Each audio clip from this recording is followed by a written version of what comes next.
Israeli സൈനിക താവളം ആക്രമിച്ച് ജൂത കുടിയേറ്റക്കാർ. സൈനിക വാഹനങ്ങൾ നശിപ്പിക്കുകയും തീയിടുകയും ചെയ്ത പ്രതിഷേധക്കാർ സൈനികരെ ആക്രമിച്ചു.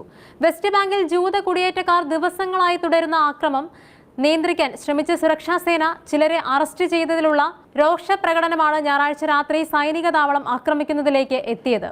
വെസ്റ്റ് ബാങ്കിലെ കുന്നിൻ പ്രദേശങ്ങൾ കേന്ദ്രീകരിച്ച് പലസ്തീൻകാരെ ആക്രമിക്കുന്ന ഇസ്രയേലി കുടിയേറ്റക്കാരുടെ തീവ്രവാദ സംഘമായ ഹിൽ ടോപ്പ് യൂത്ത് ആണ് ആക്രമണത്തിന് നേതൃത്വം നൽകിയത്.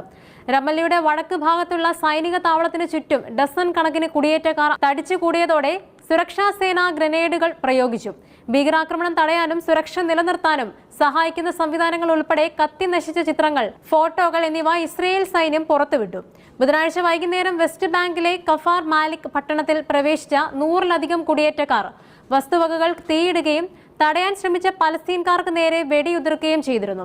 സൈനിക ഇടപെടലിനെ തുടർന്ന് 3 പലസ്തീൻകാർ കൊല്ലപ്പെടുകയുമുണ്ടായി. സുരക്ഷാ സേന 5 ജൂത കുടിയേറ്റക്കാരെ അറസ്റ്റും ചെയ്തു. ഇതാണ് സൈന്യത്തെ ആക്രമിക്കാനുള്ള പ്രകോപനം. അതേസമയം പ്രധാനമന്ത്രി ബെഞ്ചമിൻ നെതന്യാഹു സ്ഥാനമൊഴിയണമെന്നാവശ്യപ്പെട്ട് ഇസ്രയേലിന്റെ വിവിധ നഗരങ്ങളിൽ വൻ റാലികൾ അരങ്ങേറിയിരുന്നു. ആയിരങ്ങളാണ് റാലികളിൽ പങ്കെടുത്തത്. ഗാസയിൽ ഭക്ഷണം കിട്ടാതെ 60,000-ഓളം കുട്ടികൾ പോഷകാഹാരക്കുറവ് നേരിടുന്നതായും വെളിപ്പെടുത്തലുകളുണ്ടായി. നിലവിൽ മുനമ്പിൽ ഒരു കാർട്ടൺ പാൽ പോലും ലഭ്യമല്ല. ഗാസയിലെ കുട്ടികളെ പട്ടിണി കിടക്കുന്ന നയമാണ് ഇസ്രയേൽ നടപ്പാക്കുന്നതെന്നും അൽ അക്സ ആശുപത്രിയുടെ വക്താവ് ഖലീൽ അൽ ദഹ്റാൻ അൽ ജസീറയോട് പറഞ്ഞു. ഗാസ മുനമ്പിലെ ആശുപത്രികളെ ഇസ്രയേൽ ആസൂത്രിതമായി ലക്ഷ്യമിടുകയാണെന്നും അദ്ദേഹം പറഞ്ഞു. വടക്കൻ ഗാസ നഗരത്തിൽ തിങ്കളാഴ്ച ഇസ്രയേൽ ഡസൻ കണക്കിന് വ്യോമാക്രമണങ്ങൾ നടത്തി. 80 പേർ കൊല്ലപ്പെടുകയുമുണ്ടായി. സൈന്യം നിർബന്ധിത ഒഴിപ്പിക്കൽ ഉത്തരവ് പുറപ്പെടുവിച്ചതിനെ തുടർന്ന് കരയിലൂടെ കൂടുതൽ ശക്തമായ ആക്രമണം ഉണ്ടാകുമെന്ന ആശങ്കയിലാണ് ജനങ്ങൾ. അധിനിവേശ വെസ്റ്റ് ബാങ്കിൽ ഇസ്രയേലി സൈനിക താവളത്തിന് നേരെ ജൂത കുടിയേറ്റക്കാർ നടത്തിയ ആക്രമണം മേഖലയിലെ സംഘർഷാവസ്ഥയെ പുതിയ തലങ്ങളിലേക്ക് എത്തിച്ചിരിക്കുകയാണ്. സാധാരണയായി പാലസ്തീൻകാരെ ലക്ഷ്യമിട്ടുള്ള ആക്രമണങ്ങളാണ് ഇവിടെ പതിവെങ്കിൽ ഇപ്പോൾ ഇസ്രായേൽ സൈന്യത്തിന് നേരെ തന്നെ ആക്രമണമുണ്ടായി എന്നത് സ്ഥിതിഗതികളുടെ ഗൗരവം വർദ്ധിപ്പിക്കുന്നു. സൈനിക വാഹനങ്ങൾ നശിപ്പിക്കുകയും തീയിടുകയും ചെയ്ത പ്രതിഷേധക്കാർ സൈനികരെ നേരിട്ട് ആക്രമിച്ചു. വെസ്റ്റ് ബാങ്കിൽ ജൂത കുടിയേറ്റക്കാർ ദിവസങ്ങളെ തുടരുന്ന ആക്രമണങ്ങൾ നിയന്ത്രിക്കാൻ ശ്രമിച്ച സുരക്ഷാ സേന ചിലരെ അറസ്റ്റ് ചെയ്തതിലുള്ള രോഷമാണ് ഞായറാഴ്ച രാത്രി സൈനിക താവളം ആക്രമിക്കുന്നതിലേക്ക് നയിച്ചത്.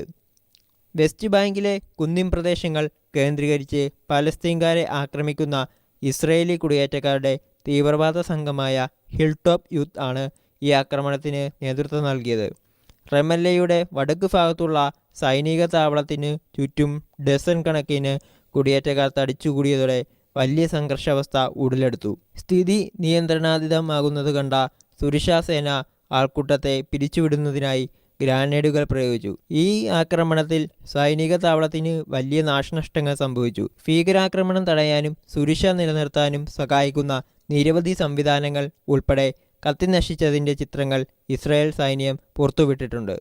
ഇത് ആക്രമണത്തിൻ്റെ വ്യാപ്തിയും തീവ്രതയും വ്യക്തമാക്കുന്നു. ഇസ്രായേൽ സൈന്യത്തിൻ്റെ പ്രതിരോധ സംവിധാനങ്ങൾ പോലും തകർത്തു കളയാൻ മാത്രം ശക്തമായ നീക്കമാണ് കുടിയേറ്റക്കാരുടെ ഭാഗത്തുനിന്ന് ഉണ്ടായത്. മുൻ സംഭവങ്ങളും പ്രകോപനവും ഈ സൈനിക താവള ആക്രമണത്തിന് ഏതാനും ദിവസങ്ങൾക്ക് മുമ്പ് വെസ്റ്റ് ബാങ്കിൽ നടന്ന മറ്റൊരു വലിയ സംഘർഷമാണ് ഇതിന് പ്രകോപനമായത്. കഴിഞ്ഞ ബുധനാഴ്ച വൈകുന്നേരം വെസ്റ്റ് ബാങ്കിലെ കഫാർ മാലിക് പട്ടണത്തിൽ 100-ലധികം കുടിയേറ്റക്കാർ പ്രവേശിക്കുകയും വ്യാപകമായ ആക്രമണങ്ങൾ അഴിച്ചുവിടുകയും ചെയ്തിരുന്നു. ഇവർ വസ്തുവകകൾക്ക് തീയിടുകയും തടയാൻ ശ്രമിച്ച പാലസ്തീൻകാർക്ക് നേരെ വെടിയുതിർക്കുകയും ചെയ്തു. ഈ ആക്രമണത്തിൽ 3 പാലസ്തീൻകാർ കൊല്ലപ്പെട്ടു. തുടർന്ന് ഇസ്രായേൽ സുരക്ഷാ സേന ഇടപെടുകയും ആക്രമണങ്ങൾക്ക് നേതൃത്വം നൽകിയ 5 ജൂത കുടിയേറ്റക്കാരെ അറസ്റ്റ് ചെയ്യുകയും ചെയ്തു.